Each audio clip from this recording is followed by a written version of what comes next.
The summer I turned 16, my grandmother handed me a set of keys that felt like a promise. They were cool and heavy in my palm, attached to a leather fender with a silver G. For my mechanic. She'd said, her eyes crinkling with a love that was never conditional. So you can always get to where you're going. The car was a vintage 1989 GMC Jimmy, two-tone silver and blue, boxy and rugged and utterly perfect. She'd bought it new, the year I was born. It wasn't just a vehicle, it was a totem, a piece of her stubborn, independent spirit given form. For a decade, I loved it, maintained it, restored it piece by piece in the garage of my parents' sprawling Connecticut home. It was my escape pod, my proof that someone saw me, Sawyer, the quiet, grease under the fingernails grandson, as more than just a disappointing contrast to my older sister Diana.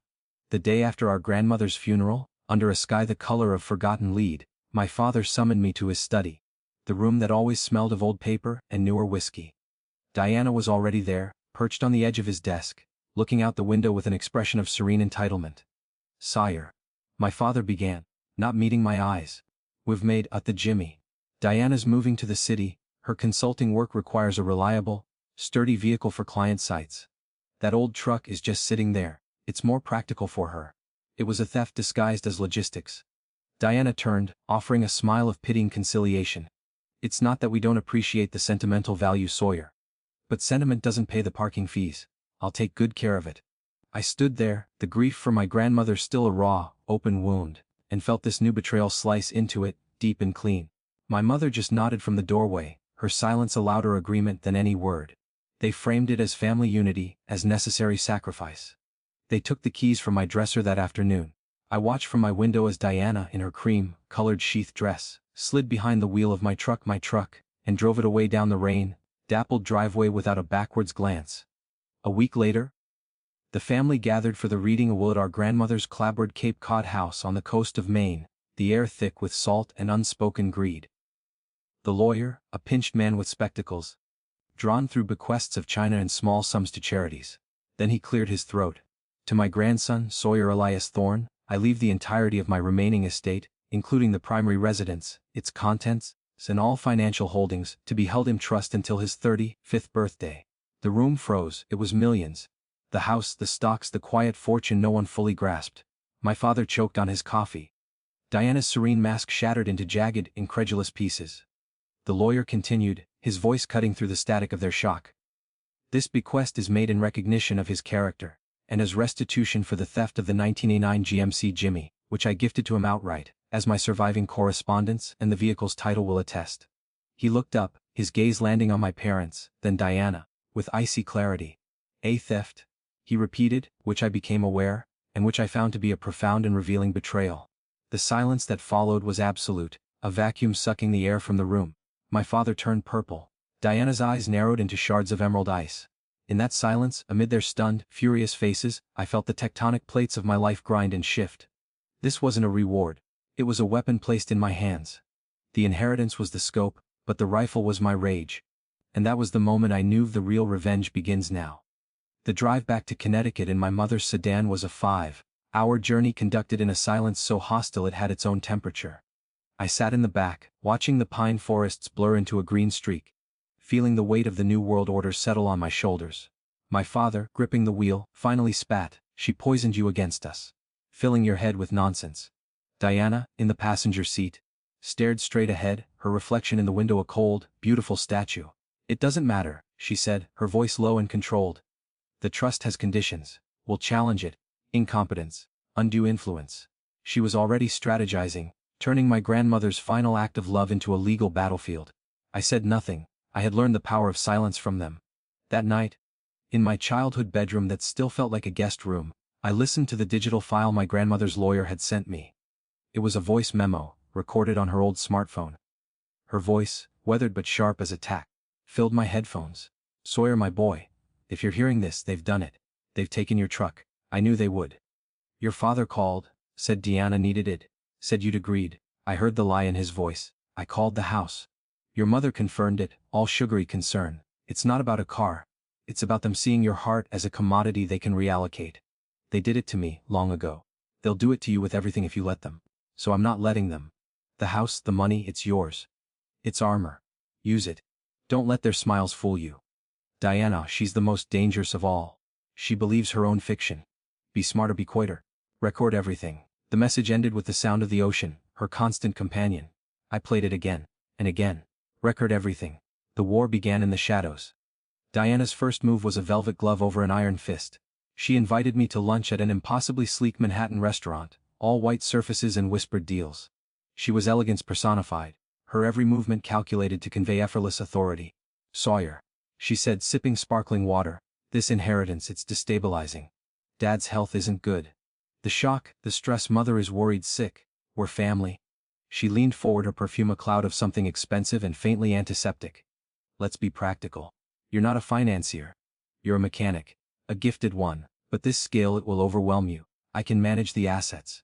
You'll get a generous, steady income. You can open that garage you've always talked about. We all win." It was the same logic, just with more zeros. My happiness as a small, manageable box, her control as a natural law. I stirred my coffee. Grandmother thought I could handle it. A flicker of irritation in her eyes. Grandmother was sentimental and isolated in her final years.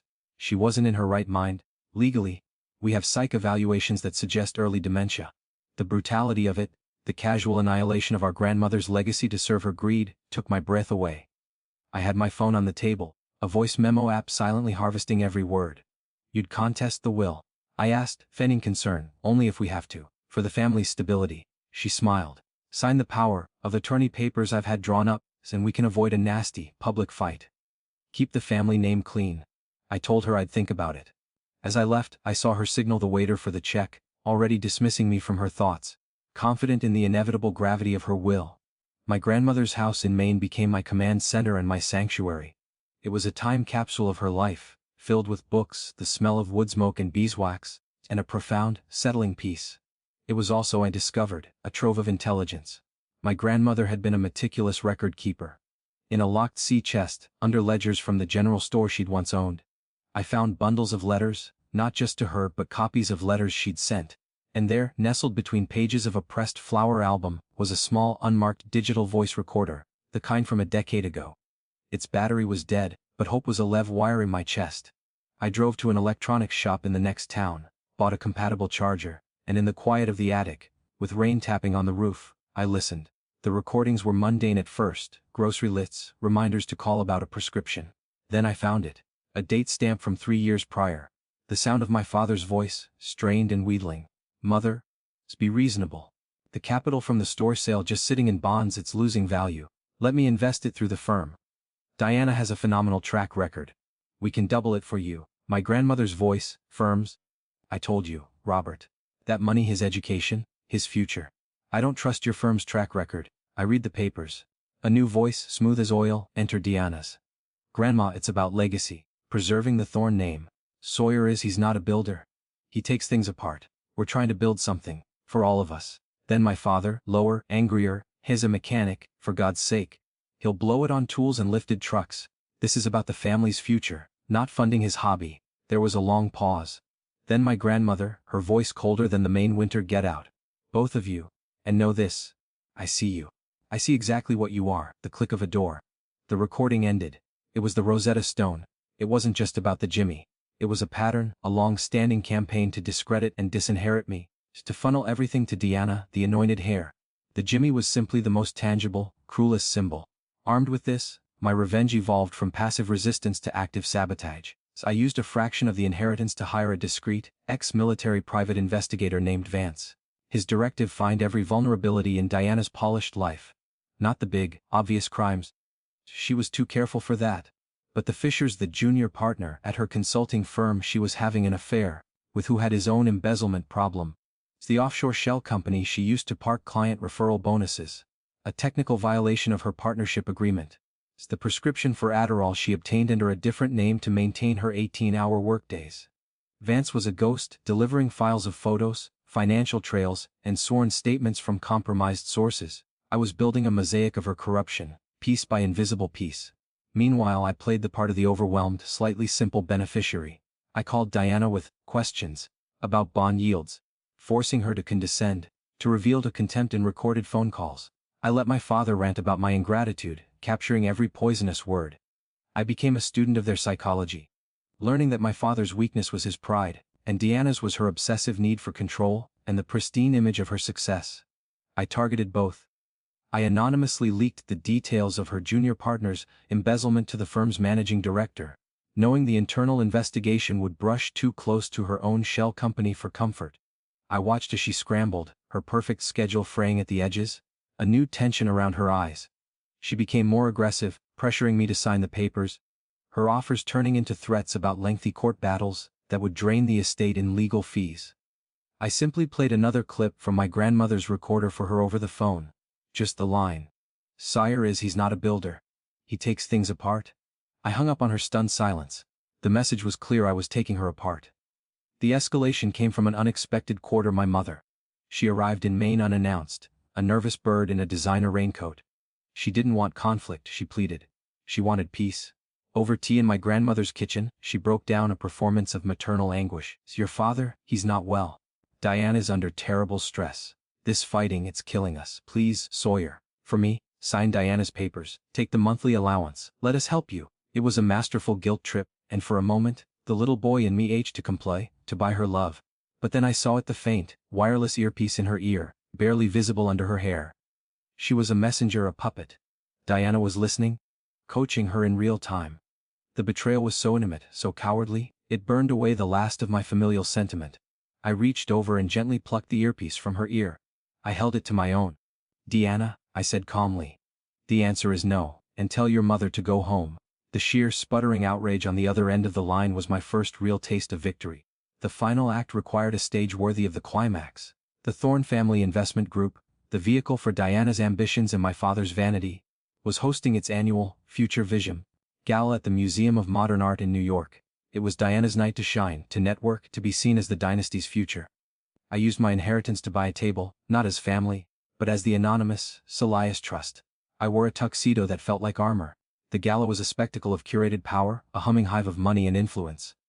Diana held court, radiant in a gown of sapphire silk, the picture of assured success. My father preened beside her. From my shadowed table I watched, I waited. After the main course, as Diana took the podium to give her keynote address about ethical stewardship and generational vision, I made my move. I didn't rush the stage. I simply connected my phone to a portable, high-power Bluetooth transmitter Vance had procured, syncing it to the museum's own PA system, which he'd bribed a technician to leave on a vulnerable, open channel. Diana's voice echoed through the cavernous room, talking about legacy. Then, with a tap on my screen, her voice was replaced by another. The room filled with the clear, damning audio from the lunch at the sleek restaurant. Grandmother was sentimental and isolated. Early dementia. Sign the power of attorney papers. Avoid a nasty public fight. The crowd froze, confused murmurs rippling. Diana stared at her own microphone, then out at the crowd, her smile frozen in horror. I switched clips. Now it was the recording from my grandmother's house, my father's voice snarling. "He's a mechanic, for God's sake. He'll blow it on tools and lifted trucks." My father, sitting at the head table, turned ashen. A third clip, the most recent, of Diana on the phone hissing at me. "You sentimental fool. That old woman's dead money is doing nothing. I will bury you in litigation until you beg me to take it." The room was in an uproar. Cameras flashed. Diana's partners, her clients, her social rivals, all stared at her, their expressions shifting from admiration to dawning disgust. The pristine image was shattered, replaced by the naked, grasping avarice on full, public display. She screamed for someone to cut the audio, but the text couldn't find the source. I stood then and walked calmly towards the podium, a remote in my hand. The crowd parted. I looked at my sister, at the sheer, unraveling hatred in her eyes, and I spoke into the silence, my voice amplified not by the PA, but by the quiet that had fallen. "You took my truck." I said the words simple, final. "You tried to take my inheritance. You tried to erase our grandmother's will, just like you tried to erase me." I held up the old digital recorder. But she was always listening. And so was I. The fallout was nuclear. Diana was forced to resign from her firm amid the scandal. The partnership launched an investigation into her financial dealings that would likely end in disbarment and criminal charges. My father's health, genuinely failing now, couldn't withstand the humiliation. He suffered a stroke days later. My mother, stripped of her illusions, entered a state of quiet, shocked retreat. The trust was unchallenged. The house in Maine was mine, free and clear. I sold the New York apartment the trust also owned and used the money to open Silver Jimmy Restorations, a high-end classic car garage in a renovated warehouse on the Hudson. The centerpiece of the showroom, polished to a mirror finish, is the 1989 GMC Jimmy. I'd reclaimed it from a stunned and compliant Diana through my lawyer, the first domino to fall. I worked there most days, my hands dirty, the smell of gasoline and honest work a balm. Revenge, I learned, is not a meal, it's a surgery. It requires precision, a tolerance for blood, and the cold acceptance that you will remove something vital, and the patient may not survive. I had excised my family from my life, the victory was absolute, and it left a silence so profound it echoes. Sometimes, in the quiet of the main house, I listened to my grandmother's voice on the recorder, not the damning clips, but the gentle ones, the ones where she describes the birds at the feeder, or the way the light hits the cove. The recording was my weapon, but her love was my shield. I had won, I had my truck, my house, my life, and in the deep, unending quiet they left behind, I finally understood the cost of peace, and the priceless value of what my grandmother had really given me, not an inheritance, but a spine of steel, and the proof that I had always been worth more than they could ever see.